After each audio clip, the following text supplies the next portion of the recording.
Now, this is really a highly unusual situation. Myanmar's military junta wants to replace its UN ambassador, but he says he's not going anywhere. He's sort of become an anti-junta celebrity. Let me just recap for you. In a General Assembly meeting about Myanmar last week, the country's ambassador condemned the military coup. And instead of reading the military's prepared statement, he called for the global community to do everything that it can to get rid of the junta. It was a moment of high drama. He was really emotional, his voice was trembling, and he lifted the three fingers in a salute that's now become the symbol of anti-junta resistance. Actually, it's taken from the Hunger Games films. Now, the ambassador represents the old government. Western powers congratulated him for his bravery on speaking out in this way. But after taking this stance, he didn't actually defect. The junta tried to sack him, but he doesn't want to go.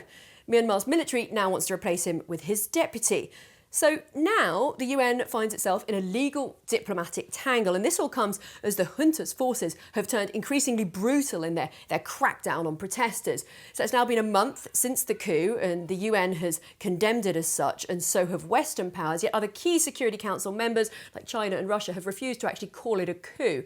Now, this Friday, the Security Council is set to meet to discuss Myanmar. UN experts and NGOs are calling for sanctions on the junta and for an arms embargo. Pressure's really growing for the Security Council to take action over the coup. The US, which holds the rotating presidency of the Security Council, says that it's going to push for, quote, intense discussions, but it still seems unlikely that Myanmar's main ally, China, will allow the Security Council to move towards imposing sanctions or an embargo.